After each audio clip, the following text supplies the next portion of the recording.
De volta com o Manhã no Ar e as principais notícias do dia. Agora são exatamente 6 horas e 55 minutos. E você já deve ter percebido que as carretas da saúde, que facilitavam a vida de muitos amazonenses em vários bairros da cidade, não estão mais circulando em Manaus. E esse serviço essencial deixou de ser prestado à população. As mulheres, normalmente, são as mais prejudicadas com a falta do exame de mamografia, por exemplo. E agora esperam meses para conseguir isso, quando conseguem. Uma situação triste, onde mais uma vez é a população que paga a conta. A dona Maria Eunice tem 68 anos. Precisa fazer um exame e há meses não consegue. Eu estou precisando de fazer uma transvaginal e não consigo. Mamografia também não consigo, pelo SUS. É muito difícil a espera no sistema, né? O caso dela é o mesmo da dona Raimunda, mãe do Frank. Precisa fazer uma cirurgia na bexiga e não consegue fazer o último exame que falta. Todos os outros já venceram e ela, com 88 anos, vai ter que repetir tudo de novo. Ela não dava só apoio à mulher, como também aos homens. Exames de imagem era muito rápido, né? Agora a minha mãe já vai para 3 meses esperando uma pequena ultrassom e não faz, não tem. Não marca, está numa fila de espera, uma fila que a gente não vê, mas ela existe, não chama.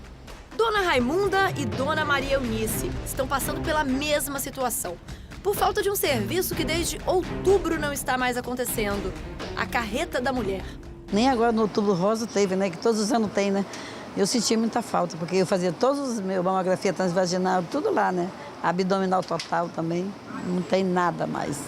Encontramos as duas na UBS Teomário Pinto Costa, no bairro da União, zona centro-sul de Manaus. Por conta da falta das carretas, a população está recorrendo às unidades básicas de saúde.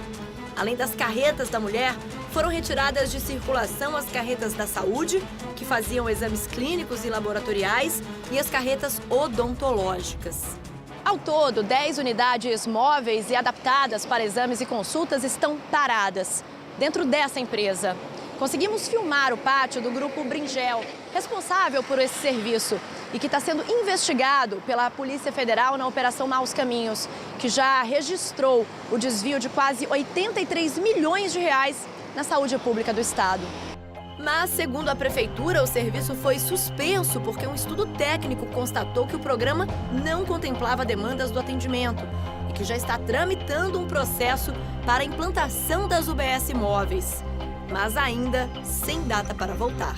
Enquanto as carretas estão paradas, a população é que sofre as consequências da falta desse serviço. Milhares de pessoas prejudicadas em todas as zonas da cidade. Afinal, só a carreta da mulher oferecia mais de 8 mil exames por mês. Eu conseguia fazer tudo, e um mês eu já estava fazendo todos os meus exames, retornava com a consulta, então... E agora a gente espera, né? E espera para ser atendido agora só em 2019, porque esse ano não dá mais. Quando esteve no bairro Lírio do Vale, Zona Oeste, em maio desse ano, em um dia foram mais de 500 atendimentos.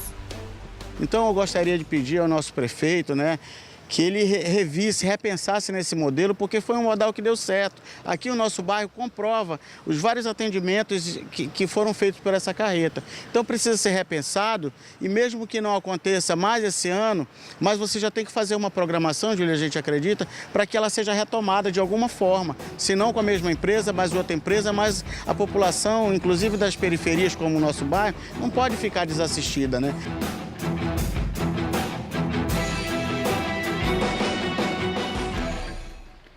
E a imagem que encerra essa reportagem é muito triste, né? A imagem das carretas paradas, pelo menos 10 carretas itinerantes que faziam esse serviço de atendimento em várias zonas da cidade, em vários bairros, que iam muitas vezes onde o serviço básico de atendimento à saúde não existe e simplesmente parou de funcionar sem que a prefeitura desse qualquer tipo de explicação à população que tanto precisa, tanto busca. Aquela personagem da reportagem, uma senhora de 88 anos que precisa de uma cirurgia e não consegue fazer um exame básico para que aconteça o procedimento, é uma situação extremamente triste e que precisa ter uma providência imediata, né? A prefeitura disse que tem nesse processo de contratação, de verificar como vai funcionar as carretas, mas não deu um prazo de quanto isso deve acontecer. O grupo Bringel, que fazia esse serviço terceirizado, disse disse em nota que ficou pelo menos 12 meses sem receber por serviços. Durante todo o contrato, o Grupo Brigel diz que envolveu mais de 35 profissionais. Foram realizados 16 mil exames de mamografia, 43 mil ultrassonografias e 13 mil preventivos na carreta da mulher. Quanto à falta de pagamento desse contrato, a Prefeitura não se manifestou e o espaço fica aberto aqui para dar uma resposta mais plausível para a população que tanto precisa desse atendimento básico, né? A gente costuma dizer para conscientizar, para procurar a unidade de saúde, para fazer exame preventivo, que o câncer de colo uterino, que tem recortes aqui no Amazonas, pode ser prevenido com esse exame. Se bem que quando a mulher chega numa unidade, ela tem as portas fechadas ou não tem um atendimento básico, nem adianta orientar para ir buscar atendimento se a prefeitura não oferece esse atendimento básico a essas mulheres. E agora a gente volta a falar dos casos da área policial. O dono de um kitnet no Jorge Teixeira encontrou o corpo de uma inquilina após sentir um forte odor. A mulher de 46 anos foi morta a facadas. Foi identificada como Raimunda Ferreira de Souza, de 46 anos. Ela trabalhava em uma empresa de reciclagem no bairro Nova Cidade e foi vista pela última vez, de acordo com testemunhas, na manhã do dia 25 deste mês. Raimunda morava há 1 mês e 5 dias em um kitnet que fica aqui nesta casa, na rua Aracu, no bairro Jorge Teixeira. O proprietário, identificado como Francisco Cavalcante, de 56 anos, sentiu na manhã desta quinta-feira um odor muito forte do quarto de Raimunda. Ele decidiu checar para saber o que estava acontecendo. No momento que ele abriu a porta, já se deparou com a vítima morta em cima da cama. Em depoimento, ele informou que Raimunda era super tranquila. Ele ficou assustado com a cena e lamentou o caso. Se tu é acostumado a ver a pessoa todo dia, aí quando tu chega assim que vê... Os policiais da 30ª SICOM foram acionados e isolaram a área. Os peritos do Departamento de Polícia Técnico-Científica estiveram no local e registraram a cena do crime. A vítima foi morta com pelo menos 6 facadas, uma no pescoço, 4 no tórax e uma no braço. A arma do crime foi encontrada no local e recolhida pela perícia. O principal suspeito deste homicídio seria o namorado de Raimunda, que foi visto pela última vez por volta das 10 horas da manhã do dia 25, saindo da residência. O caso deve ser investigado pela Delegacia Especializada em Homicídios e Sequestros. E um homem foi preso suspeito de estuprar e importunar sexualmente as 2 enteadas, uma menina de 9 e outra de 14 anos. Ele ameaçava atropelar o pai das vítimas caso elas contassem que eram violentadas.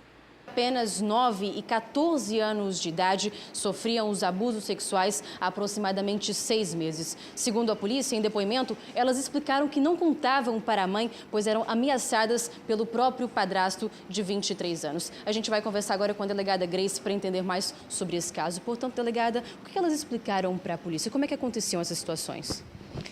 Aconteciam quando a mãe estava dormindo e elas também estavam dormindo. E elas acordavam sendo abusadas, né? Ele aliciando elas à noite. A de 9 anos, ela chegou realmente, né, a ser aliciada pelo padrasto. E a de 14, como é que foi o caso dela? A de 14, ela contou mais superficialmente que acontecia mais quando ela estava tomando banho. Ele tentava olhar ela seminua e tocar em algumas regiões do corpo dela. Foi outro caso, foi uma importunação sexual. Já a de 9 anos foi um estupro de vulnerável. São casos que chamam cada vez mais a atenção, né, delegada? Cada vez é mais frequente esse tipo de situação, né, estupro familiar, acontecer aqui na cidade? Bem, eu acredito que a credibilidade na polícia está aumentando. Com isso, as denúncias aumentam. Casos que sempre ocorreram dentro de casa ou na própria sociedade, né? São casos complicados, né? Porque como é alguém da família, normalmente os pais, enfim, tios e outros familiares têm como alguém de confiança e nunca vão suspeitar de situações como essa, né? Exatamente. Isso que a gente apela para os pais, para estar sempre perto, orientando as crianças a sempre falarem e não acreditarem em ameaças, né? Porque os pais são os maiores protetores das crianças, né? Quando eles não são abusadores.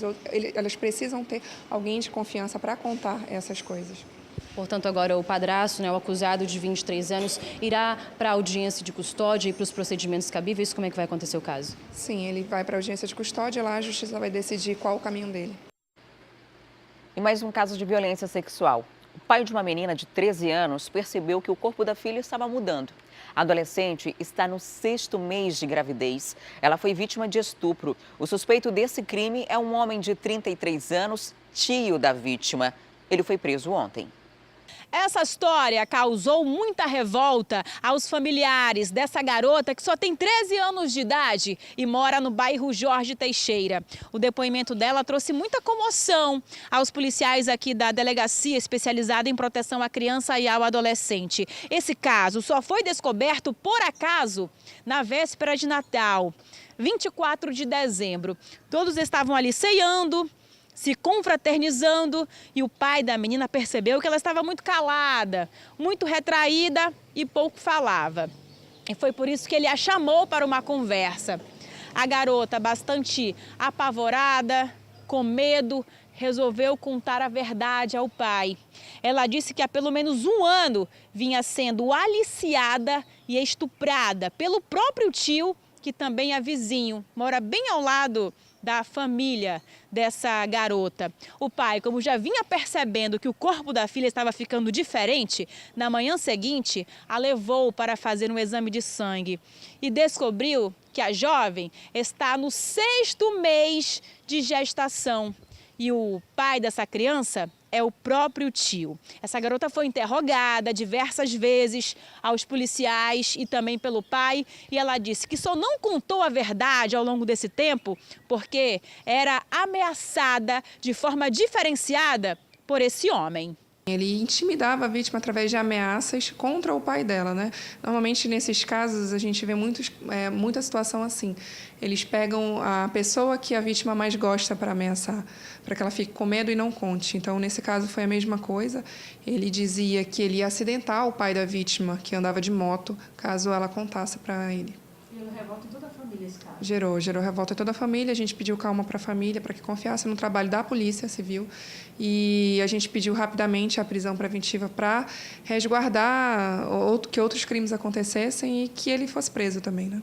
Em um triste relato, a garota contou como esse crime começou a acontecer. Em janeiro desse ano, ela foi até a casa do tio para pedir um leite, um ingrediente para preparar uma receita. Foi nesse momento que ele a puxou à força para dentro de casa e começou a passar a mão nas partes íntimas dela. Só que o crime não parou por aí. Das outras vezes, ele começou a beijar a própria sobrinha e, em seguida, a praticar a conjunção carnal.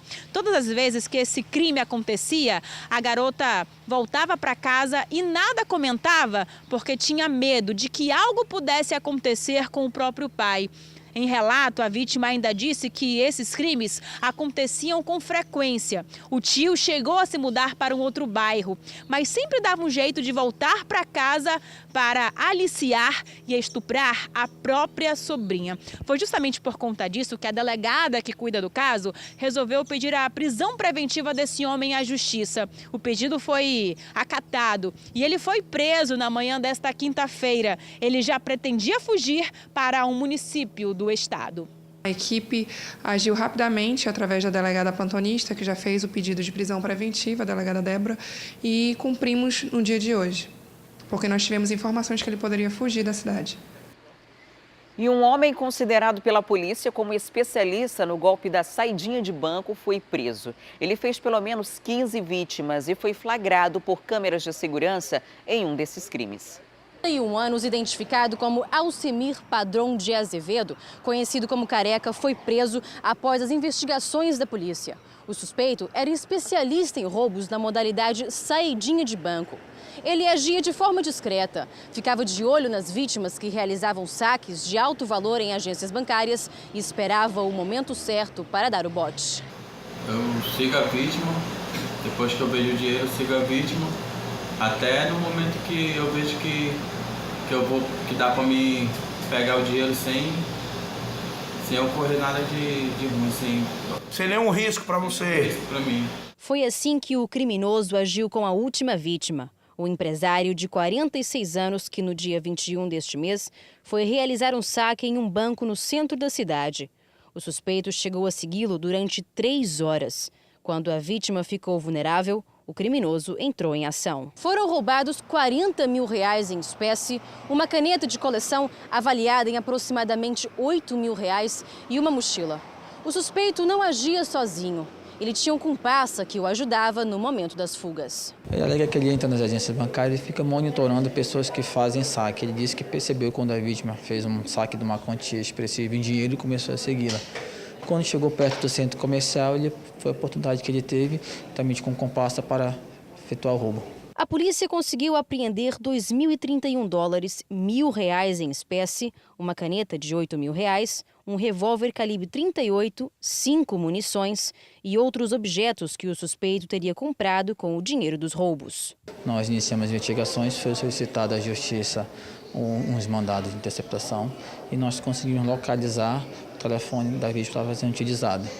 Dentro daí nós monitoramos o grupo, né, a dupla, e no dia de ontem conseguimos lograr isso na sua localização exata e que no momento da prisão ele foi detido com a arma utilizada no crime e uma parte do dinheiro que foi subtraída. Trouxemos alguns bens que foram comprados, inclusive uma motocicleta que ele comprou com dinheiro de roubos, né? Nós estamos investigando se essa moto foi adquirida com esse roubo recente, até porque ele tem passagem já pela famosa saidinha de banco, que é o roubo cometido nas proximidades de agência bancária. A maioria desse dinheiro, o que aconteceu? Eu paguei dívida e gastei em farra, comprei roupa. Uma grande parte foi de dívida mesmo, de droga, eu sou usuário. O rei das saidinhas de banco já respondia por 3 processos de roubo. No vídeo, ele confessa que já cometeu 15 assaltos da modalidade. Quantas saidinhas de banco você já fez na cidade de Manaus? Umas 15, eu acho. Zona Leste, Cidade Nova. Você é um especialista em saidinha de banco? Sim. Segundo a polícia, familiares do suspeito já tinham envolvimento em outros crimes da mesma modalidade. Inclusive, um tio e um primo de Alcemir morreram durante uma troca de tiros com a polícia. Agora, a polícia irá investigar o comparsa de Alcemir, que até o momento continua foragido. Espero que ele não seja especialista em saidinha de cadeia e fique por lá bastante tempo, né? Porque falou com muita tranquilidade de como gastava o dinheiro dos outros, pessoas que trabalharam ali o mês inteiro para ter o seu salário e de repente eram vítimas de um homem como esse. E olha só, um homem foi morto a tiros na Cidade Nova na noite de ontem. A vítima tinha apenas 19 anos de idade. O Fred Rocha está ao vivo e tem detalhes desse caso para a gente. Olá, Fred, já tem informação sobre o suspeito desse crime?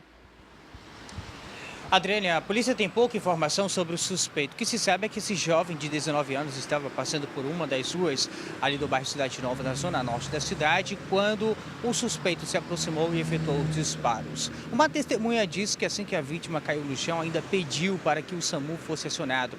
Mas antes mesmo da chegada do socorro, o jovem não resistiu aos ferimentos. Os policiais militares da 13ª SICOM foram ao local e descobriram que o suspeito estava em uma motocicleta vermelha e perseguia o jovem quando conseguiu alcançá-lo. Foram pelo menos 2 disparos. Um deles atingiu as costas do jovem de 19 anos. O Departamento de Polícia Técnico-Científica foi ao local, fez o levantamento ali da área do que foi encontrado, dos vestígios de mais este assassinato aqui na cidade de Manaus. Será mais um crime investigado pela delegacia especializada em homicídios e sequestros. Por enquanto, ainda não se sabe a motivação de mais esta execução aqui na capital. Adriane. Agora, Fred, a polícia foi atrás de uma denúncia, né? Verificar uma denúncia de tráfico de drogas e acabou encontrando 2 granadas. Conta essa história pra gente.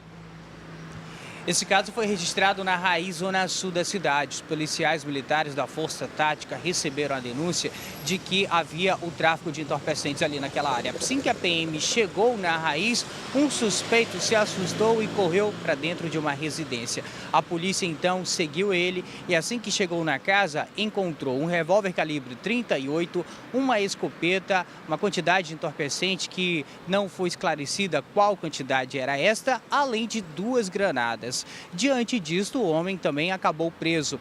O grupamento de manejo de artefatos explosivos, mais conhecido como o Grupo Marte, teve que ser acionado. Foi ao local e detonou as 2 granadas. As residências ali no entorno não foram atingidas, o que parece foi uma ação policial bem sucedida. O que não se sabe até esse momento é o que o suspeito iria fazer com as 2 armas, com a droga e também com as granadas. Coisa boa não devia ser. Adriana. Com certeza. Obrigada, Fred, pelas informações.